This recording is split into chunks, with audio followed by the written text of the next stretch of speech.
dalam ibadah youth ini. Bukan satu kebetulan. Setiap kali perjumpaan ada maksud dan rencana Allah yang indah bagi setiap kita. Jadi ketika Anda beribadah, jangan pernah berpikir karena memang punya waktu. Jangan. Tapi memang Allah sedang merencanakan sesuatu hal yang indah bagi kita semua. Nah, tema hari ini adalah tentang kenosis. Nanti kita akan membahasnya, apa itu kenosis. Saudara, keberpusatan pada diri sendiri telah menjadi raja atas kehidupan banyak orang, khususnya dalam kehidupan pemuda dan remaja, baik di tempat kerja, di kampus, di sekolah, bahkan di dalam gereja. Keberpusatan pada diri sendiri dikatakan telah mendirikan sebuah kerajaan atau takhta yang tanpa disadari ini merupakan sebuah jebakan yang serius bagi kehidupan orang-orang muda saat ini. Hal ini tanpa disadari juga di dalam keberpusatan pada diri sendiri telah menjadi penghalang bagi orang-orang muda untuk dapat mengenal jati dirinya di dalam Kristus. Sekali lagi nih saudara, ya, keberpusatan pada diri sendiri sering telah menjadi penghalang untuk mengenal identitas bagi para pemuda di dalam mengenal diri mereka di dalam Tuhan. Ada sebuah buku yang berjudul The End of Me yang ditulis oleh Kyle Eichelman yang mengungkapkan begini: ketika seseorang terus-menerus memprioritaskan ambisi dalam pribadinya untuk hidup di dalam keakuannya, sejatinya orang itu sedang hidup menjauh dari Tuhan.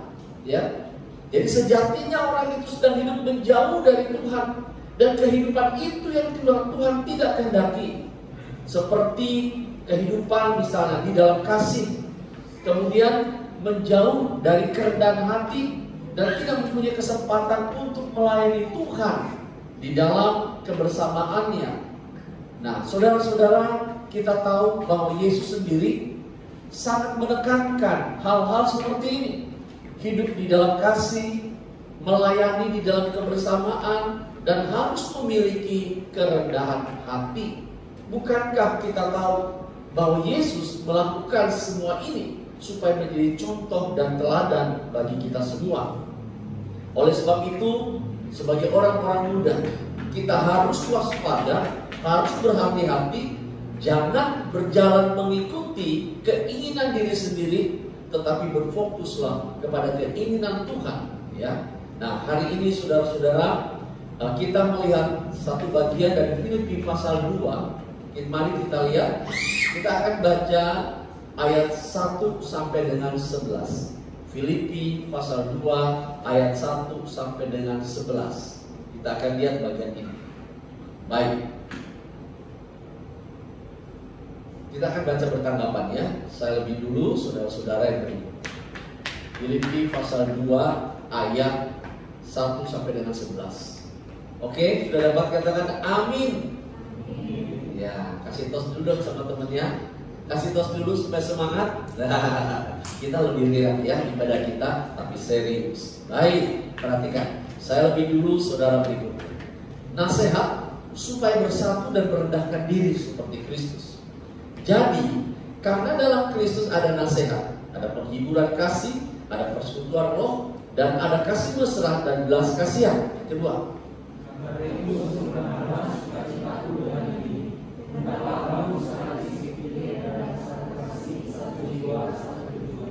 dengan tidak mencari kepentingan sendiri atau puji-pujian yang sia-sia. Sebaliknya hendaklah dengan rendah hati yang seorang menganggap yang lain lebih utama daripada dirinya sendiri.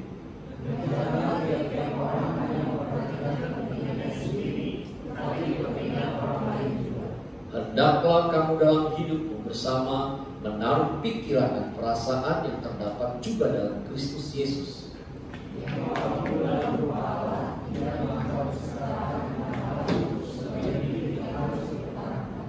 Melainkan telah mengosongkan dirinya sendiri dan mengambil rupa seorang hamba dan menjadi sama dengan manusia.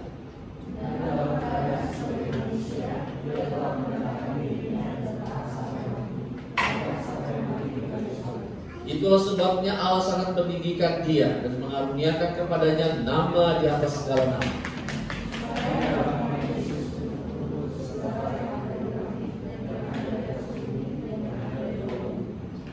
Sama-sama ayat 11, 2, 3. Dan segala lidah mengaku Yesus Kristus adalah Tuhan bagi kemuliaan Allah Bapa. Wow, ini nas ini sangat menarik, saudara ya. Kita akan bahas bersama-sama. Nah, tema kita tentang kenosis. Saudara tahu nggak apa sih itu kenosis? Ya, saya akan jelaskan. Kenosis itu adalah pengosongan diri, ya.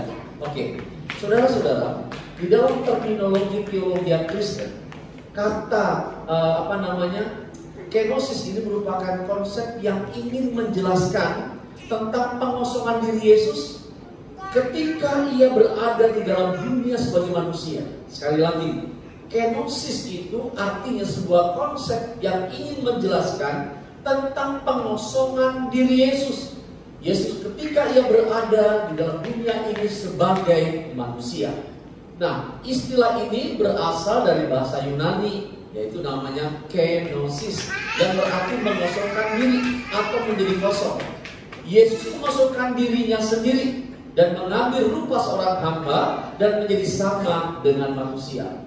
Kenosis bukan berarti bahwa Yesus kehilangan keilahiannya. Ingat di saudara, pada saat Tuhan Yesus mengosongkan dirinya sebagai manusia, turun di dalam dunia ini, bukan berarti dia kehilangan kuasanya, kehilangan kemuliaannya, ya. Tetapi melainkan dikatakan ia merendahkan diri untuk mengesampingkan beberapa sifat ilahinya, seperti kemahatauannya itu dibatasi, ya. Kemudian kemahakuasaannya itu pun dibatasi. Ingat nggak waktu saat ibunya bilang begini, Yesus waktu di di Kana, ini di pesta anggur sudah habis. Terus apa kata Yesus? Apa yang kau kehendaki supaya aku perbuat? Waktuku belum tiba. Masa seorang anak Allah gak punya kuasa langsung bisa membuat air anggur menjadi air menjadi air anggur? Masa Yesus gak punya kemampuan seperti itu? Ini artinya apa? Ia membatasi kuasa itu. Jadi tidak semerta-merta dia harus menunjukkan kewibawaan keilahiannya di dalam diri kemanusiaannya itu. Nah, pada saat Yesus berpuasa 40 hari di dalam kondisinya yang lapar seperti Anda dan saya, sama seperti manusia, dia haus. Iblis datang, bawa dia kepada guru dan bilang begini, Yesus, kalau kamu anak Allah, ubahlah bongkahan batu-batu ini. Memang batu-batu yang bentuknya itu seperti roti-roti, segenggam-genggam begini. Ubahlah menjadi roti. Saudara, orang kalau dalam situasi yang lapar, ketika ngomong makanan, apa yang berpikir? Waduh, pasti tertantang bukan? Kepingin nih, aku juga mau nunjukin bahwa aku nih punya kuasa. Tapi Yesus sedikit pun ya tidak bergeming dan tidak ingin menunjukkan kewibawaan kuasa itu. Dia membatasi. Yesus bisa lakukan itu, tapi dia tidak lakukan, mengubah batu-batu itu menjadi roti. Nah, di sini kita bisa melihat bahwa dia membatasi kemahakuasaannya, kekuasaannya. Nah, saudara-saudara, ini memungkinkan Yesus tidak mengalami keterbatasan. Yesus untuk menunjukkan ada mengalami keterbatasan sebagai manusia, seperti rasa sakit, kematian, dan tetapi tanpa pernah berdosa. Betul. Saudara pernah tahu nggak Yesus menangis di beberapa kali? Dalam Alkitab Perjanjian Baru ada 3 kali dia menangis. Pada saat kematian Lazarus, pada saat dia melihat Betsaida, dia masuk ke Yerusalem, orang-orang mengusir dia, menolak dia, dan tidak menginginkan dia datang, ya. Dan dia juga menangis pada saat dia juga melihat begitu banyak orang di dalam kesusahan hidup. Kita lihat ini kepribadian Yesus, bahwa tangisan yang dia lakukan itu sama seperti Anda dan saya. Dia manusia yang sempurna, tetapi di dalam kenosis ini dia merendahkan diri dan mengurangi atau mengesampingkan kewibawaan ilahinya itu, sehingga dia dapat merasakan di dalam kehidupan kita dan kelemahan-kelemahan kita. Tetapi Yesus tidak berbuat dosa. Itu keunggulannya. Saudara, beberapa pertanyaan yang sering muncul ya dari pihak orang-orang yang menentang kekristenan atau yang tidak menyukai kekristenan. Misalnya begini, Yesus kan Tuhan, Dia kan Allah, kok bisa mati? Perhatikan ya, saudara sering kalau lihat di YouTube gitu ya, kenapa Allah bisa mati? Berarti kalau Allah bisa mati, Yesus bukan Allah yang benar-benar, berarti Allah yang tidak benar, kan begitu. Nah, saudara, saya mau katakan mengenai pertanyaan-pertanyaan seperti ini, kita tidak perlu menggubris dan istilahnya menjadi pusing oleh karenanya, karena itu bukan ranah mereka. Kita jangan pernah memasuki dunia agama orang lain dan ingin mengkutak-atik dengan tafsiran kita. Nggak bisa. Saya pun sebagai hamba Tuhan nggak berani, ya. Istilah mengkutak-atik tafsiran ayat Al-Quran itu bukan ranah saya. Ranah saya adalah Alkitab. Jadi saya nggak perlu ikut campur terlalu dalam dengan kondisi kehidupan beragama orang lain.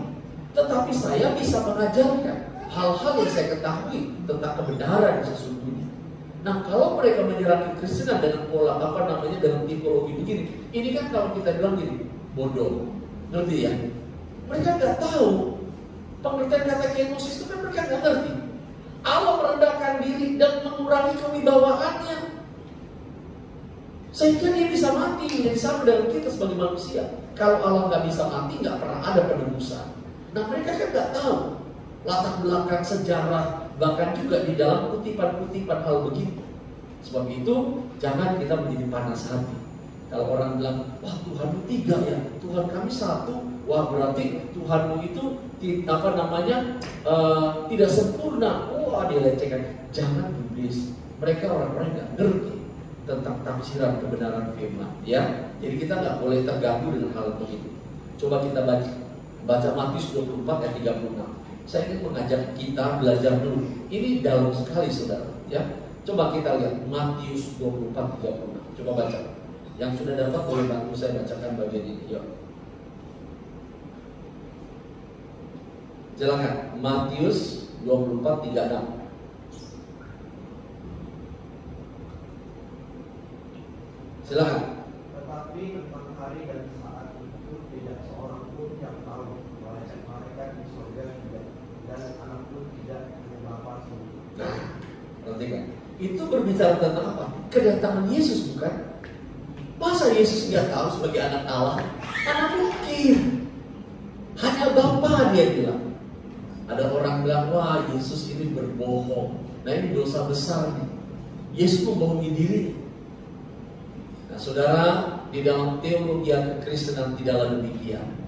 Karena kita sekarang belajar tentang kenosis Yesus, mengosongkan diri, berarti Dia mengurangi kewibawaan keilahiannya. Di dalam kemahatauannya itu dibatasi. Sebagai manusia, Dia tidak punya hak untuk mengutarakan apa yang Bapa harus sampaikan. Hebatnya di sini, ya. Bukan Dia tidak tahu, Dia tahu.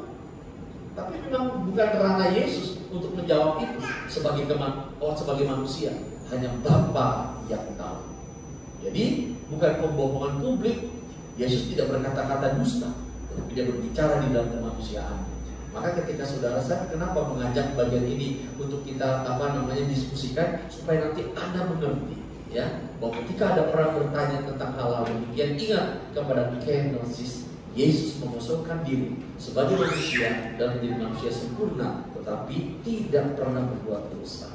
Baik.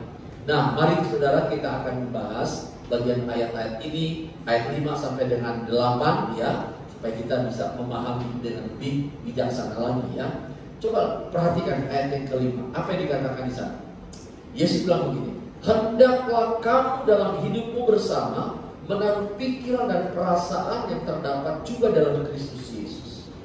Jadi perintah Paulus di sini kepada jemaat di Filipi, setelah engkau menjadi orang Kristen, baik engkau pengikut maupun engkau murid, engkau harus mengenakan pikiran Kristus di dalam hidupmu, dan itu harus menjadi tabiat kita. Kalau kita tinggal dalam sebuah keluarga, tentu kita sebagai anak mewakili karakter atau sifat dari orang tua kita, bukan? Ada orang tua yang pendiam, anaknya waktu dilahirkan begitu juga, Ada orang tua yang rewel, anaknya ketika dilahirkan setelah besar rewelnya luar biasa. Iya, ini namanya anak mewakili karakter orang tuanya. Karakter itu terbentuk bisa dari bawaan gen orang tua atau juga dalam komunitas di mana dia ditempatkan di sana. Ya, dulu ada satu keluarga, saudara. Waktu anaknya masih baby, kakaknya gitu bilang, udah anakmu saya besarkan nih karena saya tidak bisa melahirkan. Ya mandul, sudah dicek oleh dokter nggak bisa punya anak. Oke, dikasihlah sama adiknya, ya dikasih. Nah, keluarga adiknya ini pendiam gitu, yang nggak suka ribut-ribut begitu. Tinggallah dia bersama dengan orang tua angkatnya, kakak dari ibunya. Nah, setelah dia besar sekitar umur 8-10 tahun, dibawa pulang ke rumah.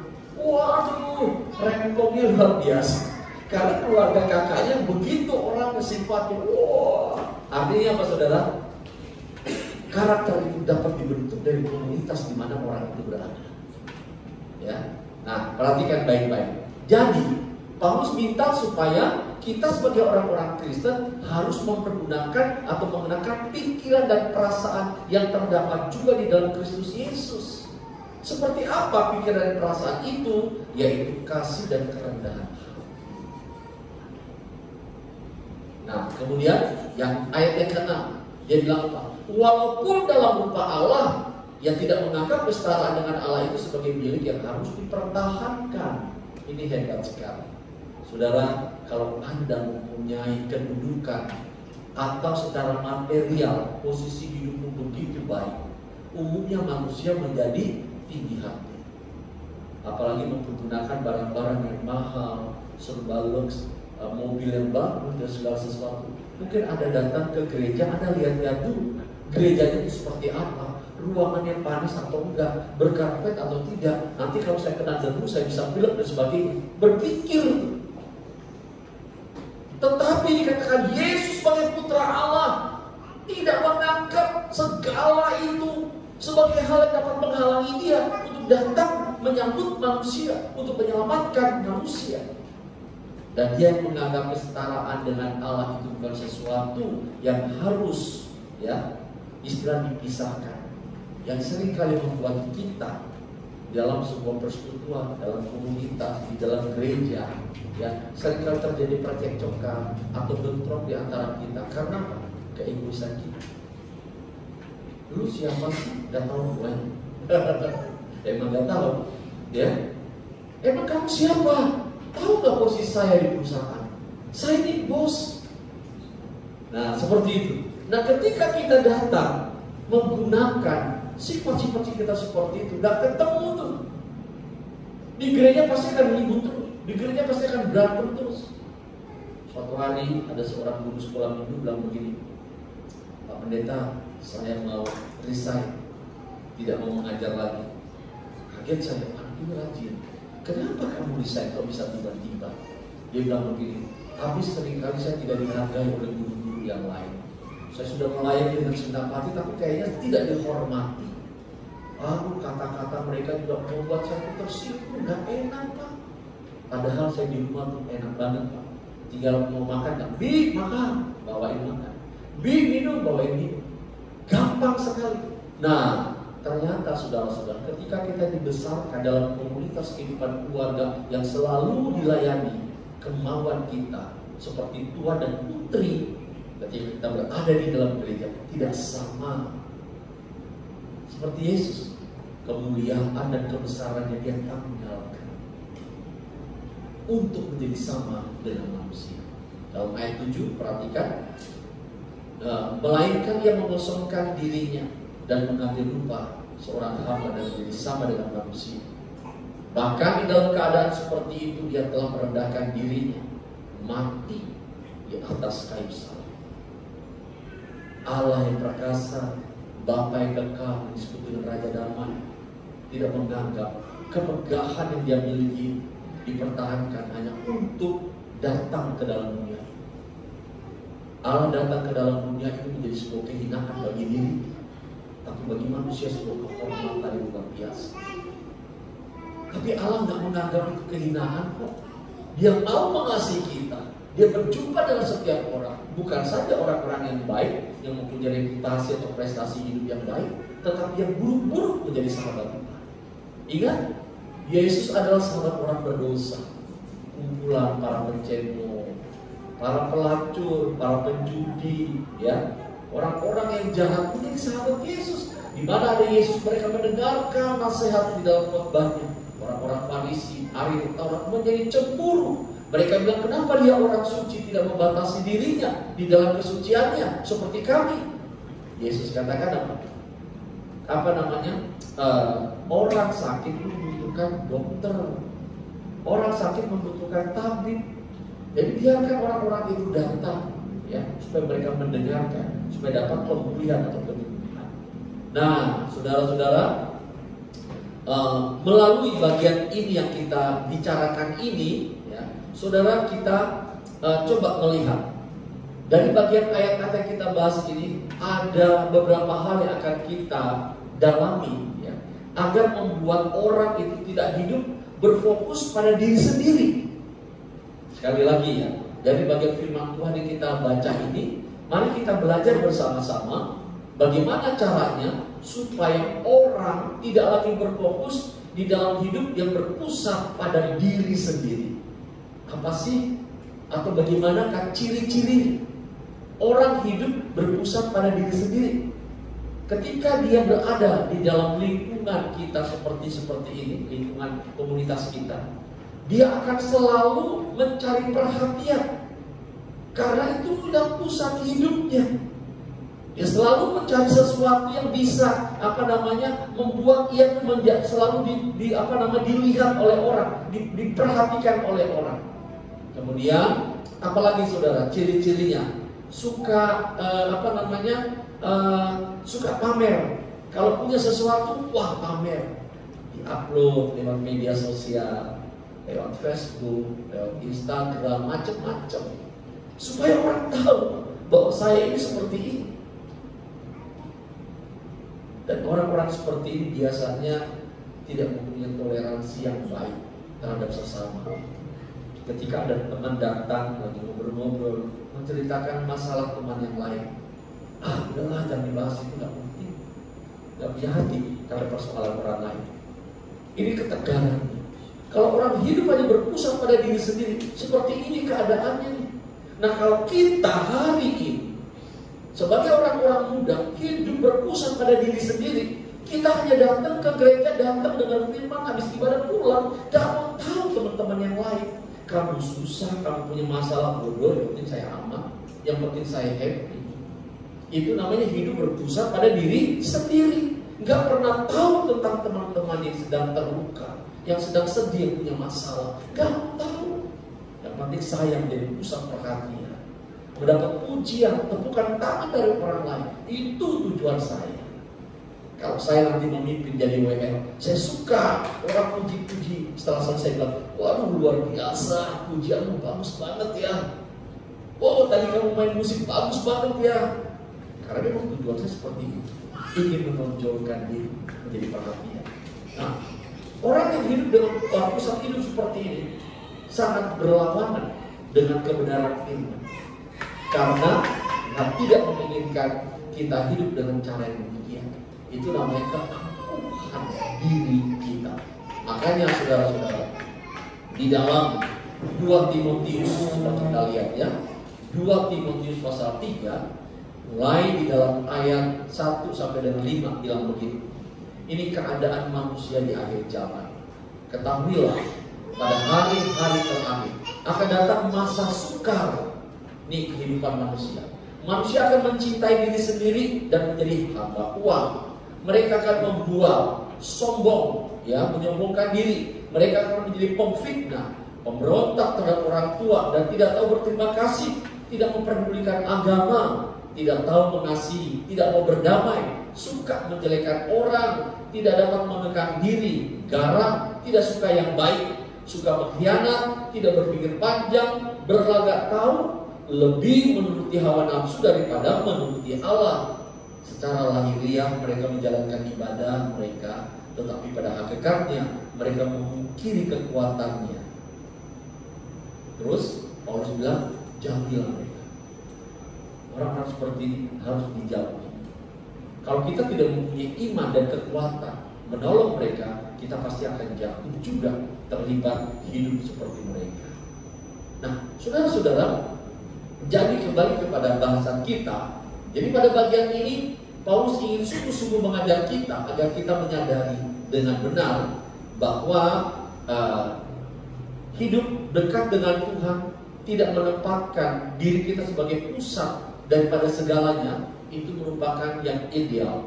Nah, sekarang bagaimana caranya melalui firman Tuhan ini kita akan belajar supaya orang tidak lagi hidup dalam berpusat pada diri sendiri. Yang pertama, saudara-saudara, yaitu kita harus hidup di dalam kasih. Ya, kita harus hidup di dalam kasih. Ya, supaya kita tidak hidup berpusatkan diri sendiri, kita harus hidup di dalam kasih. Di dalam ayat 5 sudah dikatakan, hendaklah kamu hidup bersama, menaruh pikiran dan perasaan terdapat dalam Kristus Yesus. Nah, perasaan yang terdapat dalam Kristus Yesus pada bagian ini adalah berbicara tentang kasih. Ya, Yesus mengajarkan bahwa hukum yang terutama itu adalah satu secara vertikal, yang kedua horizontal. Mengasihi Allah dan mengasihi sesama. Ukuran Anda dan saya benar-benar mengasihi Tuhan terbukti dari cara kita mengasihi sesama dulu. Anda nggak bisa bilang begini, Pak, saya benar-benar cinta Tuhan, saya mengabdikan hidup hanya kepada Allah. Tetapi teman-temannya nggak pernah diajak berbicara, ya, nggak pernah sharing, ya, tetapi mengabaikan orang lain. Ini artinya apa, saudara? Itu artinya berbohong kita. Kasih kepada Allah aplikasinya adalah sesama kita. Ketika ada teman menderita, kita bisa duduk bersama, kita bisa menasehati, mendorong, bahkan perlu membantu secara finansial mungkin kalau kita punya, secara moral dan sebagainya. Ya, jadi ukuran kita cinta kepada Allah bukan dibuktikan lewat kata-kata, tapi perbuatan kita kepada sesama. Ingat baik-baik, ya, itu yang Yesus mau. Nah, jadi saudara-saudara, supaya kita tidak dapat terhindar hidup tidak berpusatkan pada diri sendiri, harus mengenakan kasih. Karena dengan kita mengenakan kasih, artinya kita membalikkan kecenderungan untuk tidak mencintai diri sendiri. Ada Tuhan yang lebih besar dan sesama kita yang harus kita cintai. Saudara pernah dengar cerita tentang orang Samaria yang baik hati, bukan? Suatu kali datanglah orang-orang Farisi ahli Taurat ingin menjebak Yesus. Kalau dia salah nih, kita kasih pertanyaan. Mereka bilang begini, guru yang baik, bagaimanakah caranya supaya kami bisa masuk dalam kerajaan Allah? Yesus katakan, lakukan ini. Dia kata, kami sudah lakukan semua itu. Oke, Yesus katakan, kalau memang sudah semua itu, kamu harus mengasihi sesamamu. Siapakah sesamamu? Mereka katakan, Yesus bercerita, ada seseorang, ya, yang datang dari Yerusalem turun ke Yeriko. Di tengah jalan dia dirampok, dipukul sampai babak belur, setengah mati. Datanglah imam habis pulang dari Yerusalem beribadah, melewati tempat itu melihat ada orang tergeletak berlumuran darah. Dia berjalan ke samping untuk melewati. Imam itu artinya orang yang mengerti, yang mempunyai pemahaman tentang agama yang kuat. Kasih harus menjadi tolak ukur untuk menolong orang lain, tapi dia tidak lakukan karena takut katanya. Yang kedua, seorang pengerja mungkin di rumah Allah, ya, orang-orang Lewi, melakukan hal juga yang sama, menghindari orang tersebut. Sama-sama punya pemahaman dan pengertian tentang hukum Allah. Di mana letak kasih mereka? Tetapi tiba-tiba datang seorang dari Yerusalem yang menuju akan pergi, datang dari Yeriko yang akan pergi ke Yerusalem. Dia melihat orang yang terkapar itu. Dia adalah seorang Samaria. Maksud Yesus bilang begini, orang Samaria itu selalu dijelek-jelekan oleh orang Yahudi yang dianggap tidak mempunyai Tuhan. Tetapi Yesus bilang, orang yang tidak beragama, yang tidak punya Allah ini, perilakunya lebih baik daripada orang yang punya pengetahuan tentang Tuhan dan beragama. Dia tidak memikirkan yang lain, ya, bersihkan luka-luka orang itu, dia tolong orang untuk pakaikan pakaian, naikkan di atas keledainya, dan dia bawa untuk pergi karena orang ini sedang berbelanja. Sampai di tempat tujuan dia katakan dititipkan dulu tuh di sebuah losmen dengan memberikan uang. Tolong urus orang ini. Kalau ada sesuatu yang lebih engkau keluarkan, sekembalinya aku nanti aku akan kembalikan uang. Hebat. Yesus tanya, siapa menurut kamu yang sesama manusia? Nah, di sini kita dapat belajar orang yang mempunyai kasih tanpa pamrih, yang tidak melihat latar belakang untuk orang yang sedang ditolong itu, tetapi dia selalu memberikan yang terbaik terhadap orang-orang seperti itu. Nah, saudaraku, inilah yang menolong kita, mengajarkan kita supaya kita tidak lagi menempatkan kasih sebagai pusat dalam hidup, tetapi kita menempatkan Allah di dalam hidup kita. Nah, yang kedua, saudara-saudara, kita harus menanggalkan keegoisan kita. Di dalam ayat 6 dikatakan, walaupun dalam rupa Allah, ia tidak menganggap kesetaraan dengan Allah itu sebagai milik yang harus dipertahankan. Yesus menanggalkan segala keegoisannya, tahta kemuliaannya tidak menjadi sesuatu yang istilahnya penghalang untuk dia turun terjun langsung dan melayani umat-umatnya. Saudara, hari-hari ini kita di media sosial dihebohkan dengan kiprah Gubernur Jawa Barat, ya. Siapa saudara? Siapa? Hah? Bukan Ridwan Kamil, siapa? Ya, Kang Deddy. Coba Anda lihat, gubernur mau obrak-abrik itu sampah sampai dia turun, ya, mandi di lumpur, dia lakukan semua itu. Dia tidak melihat tentang jabatan dia. Dia tidak melihat bahwa status dia sebagai orang terhormat, tapi dia ingin semua masyarakat dapat menikmati kehidupan yang layak, yang bagus, bebas dari banjir dan sebagainya.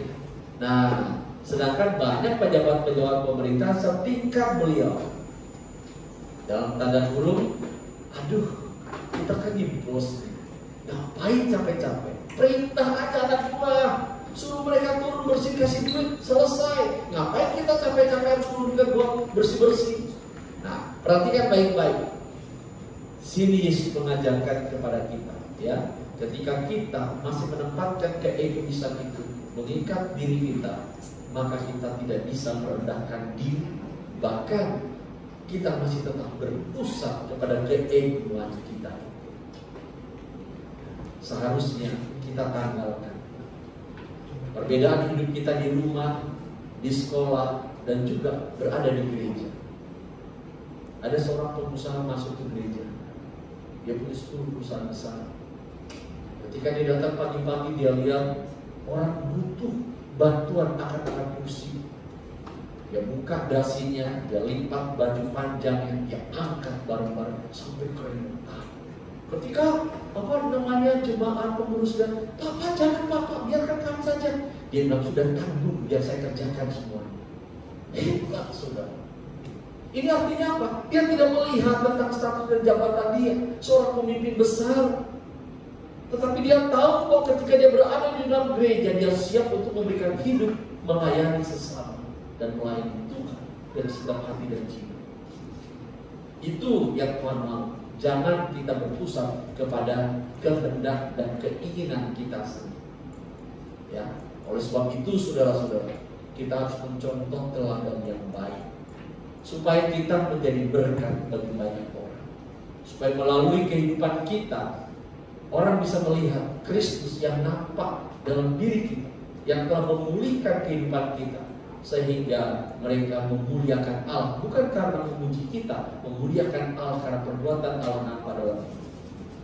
Saya rindu kita sebagai orang-orang muda tetap dapat mewaspadai godaan-godaan zaman yang dapat mengubah cara pandang kita dan membuat kita tidak menuruti jalur Tuhan yang sebenarnya. Perhatikan di dalam ayat 8 dan ayat 7 dan 8. Bagian yang ketiga dikatakan apa? Kita harus rendah hati, ya. Setelah itu Yesus mengosongkan dirinya dan mengambil rupa seorang hamba dan menjadi sama dengan hamba. Tidak sampai di situ saja. dan di dalam kemanusiaannya Dia telah merendahkan diri sampai mati di atas kayu salib. Saudara, bagi seorang pejabat merendahkan diri itu tidak gampang. Butuh perjuangan dan butuh pengorbanan.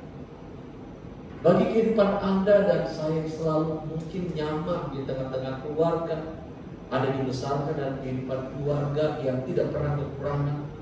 Anda merasa begitu nyaman, semuanya tercover hidup, ya. Tapi jangan pernah engkau menganggap ketika engkau berbaur dengan sesama, berbaur dengan teman-teman di sekeliling atau komunitas orang-orang yang ada, engkau tetap menempatkan dirimu seperti berada di rumah. Salah, saudara. Kita harus menempatkan diri kita sesuai dalam konteks di mana kita berada. Sehingga dengan demikian, saudara-saudara, kita bisa merasakan dan orang juga bisa melihat kerendahan hati yang nampak dalam diri kita. Yesus sebagai putra Allah, Dia harus mengosongkan diri, ya.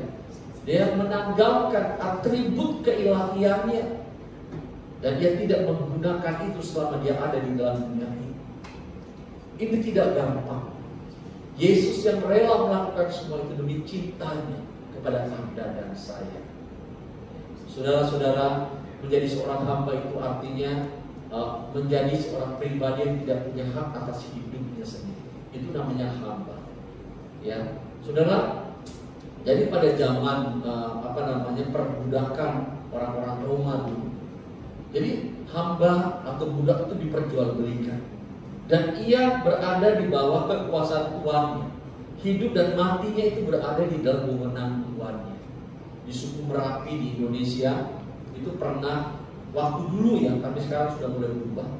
Jadi kalau budak atau orang yang merawat permaisuri, dulu ada zaman kerajaan.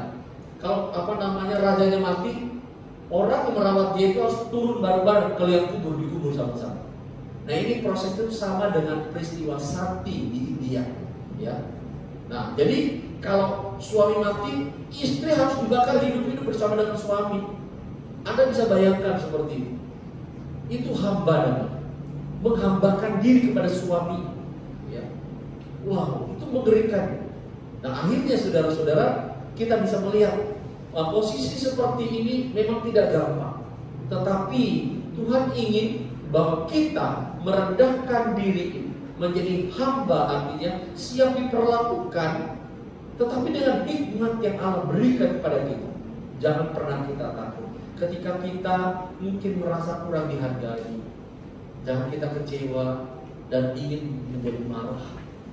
Kamu gak tahu ya siapa di saya, kok begitu sih perilaku kamu? Jangan, saudara. Kadang-kadang Tuhan memakai sesuatu cara untuk merendahkan kita, supaya kita tahu ketundukan hati itu seperti apa, supaya kita tidak menjadi sombong. Ya. Nah, kalau kita gak pernah mendapat perlakuan seperti itu, mungkin kita terus akan seperti itu karakter dan kebiasaan hidup kita. Tapi dari setiap kali kita terasa dengan keadaan-keadaan demikian, kita mulai membaik dan mulai tanduk kita yang tajam itu sedikit-sedikit mulai menjadi tumbuh. Kita udah mengerti sekarang. Oh, maksud Tuhan seperti ini ya. Oh, maksud Tuhan seperti itu. Nah, jadi dengan keadaan seperti ini kita bisa melihat kebesaran dan karya Allah yang luar biasa di dalam hidup kita, sehingga kita tidak lagi menonjolkan diri, menempatkan diri kita sebagai pusat perhatian melalui kehidupan kita. Hati-hati, saudara. Sebab itu Tuhan ingin supaya Anda dan saya jangan terjebak dengan keadaan seperti ini. Maka kita harus ingat tentang kenosis ini. Yesus sebagai putra Allah mengusungkan diri, merendahkan diri, sampai ia membatasi kuasa Bapanya di dalam dirinya sendiri demi cintanya kepada sesama. Siapa sih kita yang harus menghakimi orang lain, yang tidak rela ketika kita direndahkan, yang tidak senang ketika kita dilukai? Bukankah kita ini adalah hamba? Belajarlah dari Kristus di dalam ketaatannya sampai dia mati di atas kayu salib, dan oleh karena kesetiaannya Allah memberikan penghargaan yang luar biasa. Apa yang dikatakan di dalam ayat 10, Tuhan memberikan penghargaan. Itulah sebabnya ayat 9, Allah sangat meninggikan Yesus dan mengaruniakan kepadanya nama di atas segala nama, supaya dalam nama Yesus bertekuk lutut segala yang ada di langit dan yang ada di atas bumi dan yang ada di bawah bumi, dan segala lidah mengaku Yesus Kristus adalah Tuhan bagi kemuliaan Allah Bapa. Hebat, saudara. Ya, makanya kuasa-kuasa kegelapan ketika kita menyebutkan nama Yesus dalam komunitas, tidak ada yang berani, semua tunduk dan ketakutan. Ini kuasa, nama yang berkuasa. Ketika Anda dan saya tidak lagi hidup mengusahakan pada diri dan merendahkan hidup kita seperti Kristus, Allah akan menempatkan engkau menjadi pribadi yang diberkati, supaya melalui hidup kita dimanapun nama Tuhan dipermuliakan dan keberhasilan pasti akan kita alami. Itu sebabnya sebagai orang-orang muda, jangan pernah kita mempertahankan kehidupan kita hanya untuk berpusat pada diri sendiri. Mungkin lewat kepandaian kita, apapun yang kita punya, tapi rendahkanlah diri kita seperti Yesus yang menjadi kinosis dalam dunia ini. Amin. Mari kita berdiri. Kita mau berdoa bersama-sama, tapi kita akan menyanyikan sebuah pujian. Tuhan menolong kita semua. Kita mau menyanyi bersama-sama.